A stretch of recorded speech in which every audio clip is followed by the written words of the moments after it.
Right now, tiny particles called muons are raining down on you. Thousands of these particles are moving through your body every single minute. But that is not the weird part. What's weird is that these particles should not be here in the first place. You see, these particles are created almost 15 kilometers above the sea level when cosmic rays hit the upper layers of the atmosphere. And once created, they travel down with speeds of around 99.5% the speed of light. But these muons are unstable. They decay in a very short lifespan of around 2.2 microseconds. And if you perform the calculations, even if these particles are traveling at near the speed of light, because of its short lifespan, it can travel no further than 600 or 700 meters. That is less than 1 kilometer. So how come these particles can travel 10 to 15 kilometers through the atmosphere to reach the sea level? Something is happening here. Somehow there is a stretching of the lifespan of an average muon. This is known as time dilation. And this simple experiment proved that time dilation is in fact physically real. You see, in 1905, almost 120 years back, Albert Einstein, who was just a 26-year-old young man, wrote a couple of papers. One of them was on special theory of relativity. And one of the radical conclusions of this paper was that time does not tick at the same rate for all observers. You see, if you have two synchronized clocks both at rest, they will tick at the same rate. But what if one of the clock is moving with respect to the other? Then with respect to the rest observer, the moving clock would appear to tick slow. This is known as time dilation, and it is given by this particular expression. Now, the velocities that we experience in our day-to-day life is very small compared to the speed of light. As a result, the gamma factor is almost near equal to 1, except when we start observing fast-moving subatomic particles. For decades, this prediction by Einstein was simply a theoretical prediction which was necessary for the logical consistency of the physical laws. But where is the experimental proof? And does a proof even exist?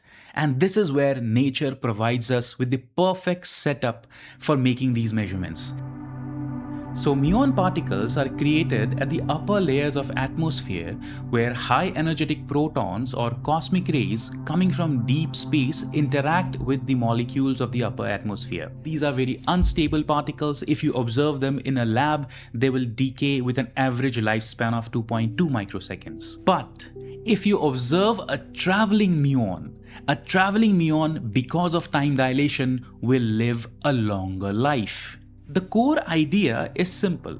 The muon's lifespan can be thought of as an internal clock. It will decay at a particular lifespan at rest, but in a completely different lifespan when it is traveling.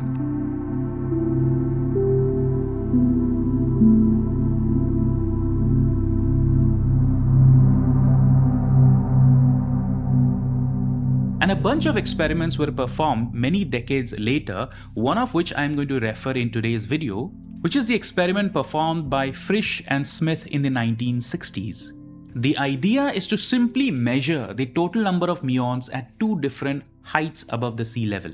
David Frisch and James Smith counted the number of muons at the top of Mount Washington, almost 2,000 meters above sea level.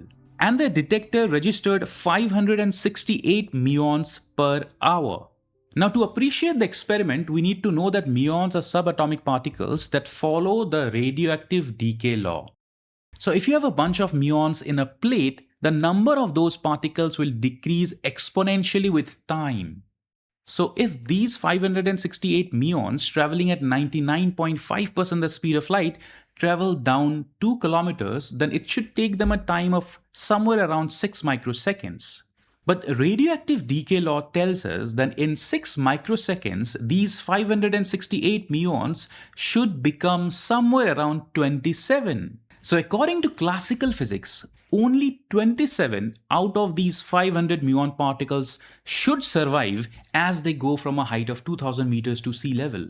But when David Frisch and James Smith measured the number of muons at sea level, they found an astonishing results. 412 muons per hour were detected. That is a survival rate of more than 70%. What is happening? This experiment has been performed repeatedly multiple times with similar results. The only reasonable explanation is the explanation of time dilation.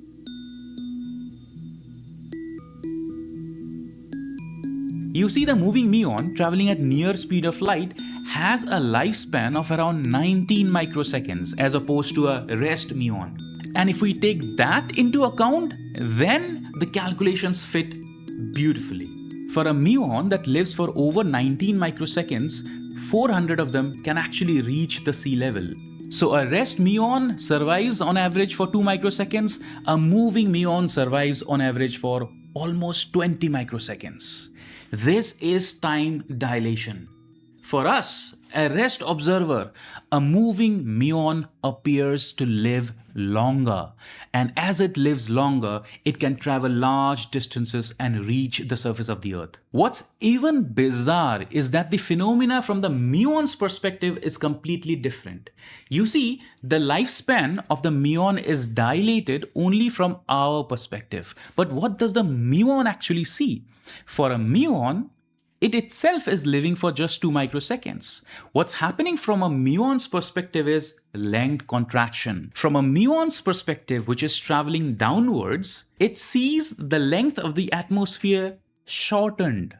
And as a result, it can reach the sea level of the Earth. So for us, the muon lives longer, but for the muon, the length of the atmosphere is much shorter.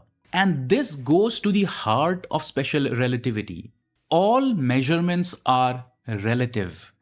Muon sees length contraction, we see time dilation. So length or space and time are not independent of each other, but rather depends on the relative motion of observers. So this experiment is one of the first real-world verifications of Einstein's relativity. It explains beautifully the discrepancy that arises from classical physics trying to explain why muons exist on the surface of the Earth, and relativistic physics, which tells us exactly why. So next time you're standing outside and thinking about all the subatomic particles passing through our body all the time, know that they are only possible to a large extent because of these radical predictions of time dilation. This experiment by David Frisch and James Smith has been recorded in a very beautiful documentary that's available publicly on YouTube. If you guys are interested, you can go through that particular video and see for yourself the nature of the calculations that they had performed. I'm going to give you a couple of links where you can read further on this particular topic.